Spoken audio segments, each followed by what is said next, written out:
Chinese बहू। हे भगवान, फिर से यह कोरोना नाम का राक्षस जाग गया। इस बार तो ड्रैगन के मुंह से मौत बरस रही है। सही बोल रही है माँ जी। मुझे तो अब शर्म ही आती है कि मैं चाइना से हूँ। न जाने क्या क्या खाती हैं, कैसी कैसी बीमारी फैलाती हैं। अरे बहू, लेकिन वहीं से तो तू भी आई है ना मेरी लाडो। तू तो अंडा भी नहीं खाती।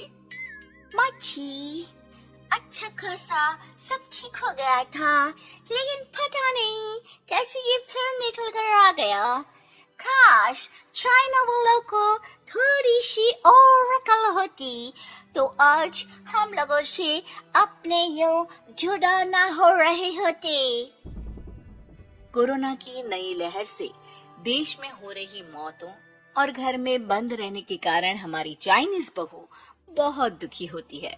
उसे लगता है कि भारत में जो कुछ भी हो रहा है वो उसी के कारण हो रहा है। अब हमारी चाइनीज बहू परेशान सी रहने लगी। अरे क्या बात है मेरी चाइनीज गुड़िया, आज तू एक्सरसाइज नहीं करेगी? अरे ना तो तूने जूस पिया है। क्या हो गया लाडो? कुछ नहीं मम्मी जी, बस अच्छा नहीं लग रहा। लोग मर रहे हैं और मैं जूस पीऊं? माँ जी, चाइना से आई ये महामारी और मैं भी तो चाइना से ही आई ना। अरे अरे बेटा, ऐसा ना सोच। सास पूरी कोशिश करती कि वो चाइनीज बहू को समझाए कि इस बीमारी के लिए वो खुद को दोषी ना समझे, लेकिन माँ जी, मैं आज खाना नहीं खाऊंगी। अब सबका खाना बना दिया है। मैं कमरे में जा रही हूँ, प्लीज डिस्टर्ब मत करना। सास ने अपनी हंसती खेलती बहू का ये रूप तो कभी देखा नहीं था, लेकिन करती भी तो क्या। अगले दिन सुबह सुबह, अरे ये पूरे घर से स्वादिष्ट खाने की महक आ रही है। ये कौन है जो चाय बनने के वक्त लंच बनाकर तैयार कर रहा है? वो किचन में आती है जहाँ चाइनीज बहू ने शुद्ध वैष्णव खाना तैयार कर रखा था। अरे बहू, सोई नहीं क्या जो इस वक्त इतने प्रकार का खाना बना लिया? हाँ हाँ माँ जी, क्या करे, जब दिल में बोझ हो तो नींद नहीं आती। तभी तो मैंने सोचा मैं गरीब और जरूरतमंद लोगों को खाना पहुंचा दूंगी। वो ढेर सारा खाना रोज बनाती और गरीब और बेसहारा लोगों में बांटती। क्या कर रही है बहू? कितने दिनों से देख रही हूँ तू अच्छे से सोती भी नहीं है। क्यों कर रही है लाडो?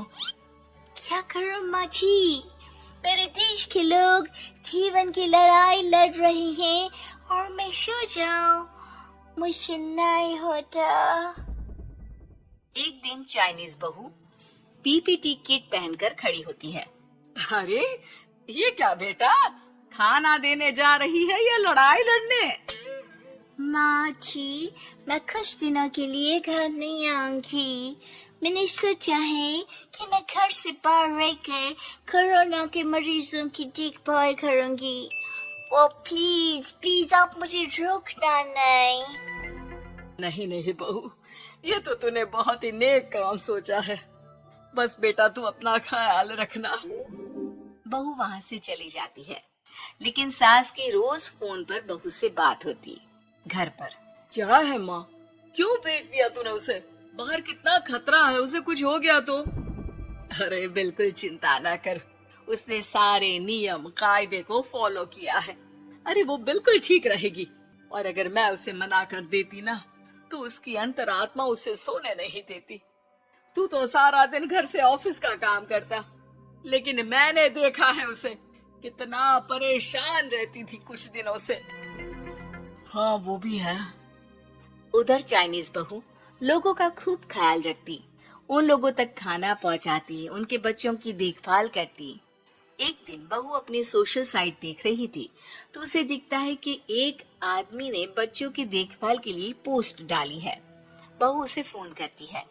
मैं आपकी कोई मदद कर सकती हूँ, प्लीज बताओ। दूसरी तरफ से आवाज आती है। मैं और मेरी बीवी दोनों ही कोरोना से पीड़ित है। हम लोगों के बच्चों को देखने के लिए कोई नहीं है। प्लीज हमारी मदद करो। हाँ हाँ बिल्कुल, आप परेशान ना हो, मैं आ रही हूँ। मुझे आपका एड्रेस बताओ। वो आदमी बहू को पता लिखवाता है। वहाँ वो पहुँच जाती है। ओह, ये किसे बुला लिया आपने? ये तो चाइनीज है। इसी के कारण तो हम लोगों का देश इस परेशानी से जूझ रहा है। अरे पर ये तो हिंदी में बात कर रही थी। तभी बीवी की ऑक्सीजन लेवल गिरने लगती है। ये क्या हो रहा है? आप टेंशन क्यों ले रहे हैं? जल्दी से इन्हें अस्पताल लेकर जाइए। रुकिए, मैं आपको एक अस्पताल में बेड भी दिला देती हूँ। वो मेरे अंकल का अस्पताल है। चाइनीज बहू फोन पर बात करके उन लोगों को बेड दिलाती है, जहाँ पति की भी तबीयत खराब हो जाती है और दोनों को बेड दिलाकर बहू घर में बच्चों की पूरी देखभाल करती है। सास का बहू पर फोन आता है। अरे मेरी चाइनीज गुड़िया, कैसी है रे तू? अरे माँ, पीछे की गली में ही हूँ मैं। वो खालिया लोग है ना, उन दोनों हस्बैंड वाइफ को कोरोना हो गया था। मैंने उन लोगों को श्रीवास्तव अंकल के अस्पताल में भर्ती करवा दिया है और अब मैं माँ जी उन दोनों बच्चों का ख्याल रख रही हूँ। अरे जीती रे बेटा, कोई जरूरत हो तो बता देना। नहीं माँ जी, सब कंट्रोल में है। बस इन बच्चों के माँ बाप ठीक होकर घर आ जाए। अच्छा माँ, इन लोगों के घर का फोन बज रहा है, मैं आपको थोड़ी देर बाद कॉल करती हूँ। लैंडलाइन में घर के मालिक का फोन था। हम लोगों की जिंदगी का कोई भरोसा नहीं है। यहाँ इलाज महंगा है और हम लोगों के पास पैसे नहीं है। जितना इलाज हो सकेगा उतना ही होगा। हमारे बाद प्लीज आप हमारे बच्चों को संभाल लेना। नहीं, ऐसा मत बोलिए, मैं अस्पताल वालों से बात करती हूँ। बहू अपनी बैंक से अस्पताल वालों को पैसे दे देती है और फोन पर कहती है, मैंने आप लोगों के अकाउंट में पैसे डाल दिए हैं। इन दोनों का अच्छे से इलाज होना चाहिए। पैसे की जरूरत होगी तो मैं और डाल दूंगी। सारा दिन बहू कोरोना पेशेंट के बच्चों को देखती, रात में ढेर सारा खाना पैक करके जरूरतमंदों में बांटती। सोशल साइट्स के जरिए भी वो लोगों से जुड़कर उनकी मदद करती। फिर एक दिन घर का मालिक और उसकी बीवी ठीक होकर घर आ जाते हैं। आपका बहुत बहुत शुक्रिया, मैं आपकी पाई पाई लौटा दूंगा। भाई नहीं, पैसा दिया था, लेकिन वो जब आप बिल्कुल ठीक हो जाना तो क्षमा कर दे देना, कोई बात नहीं। दोनों पति पत्नी चाइनीज बहू का शुक्रिया अदा करते हैं। आप तो हम लोगों के लिए भगवान की तरह है। आपका बहुत बहुत शुक्रिया।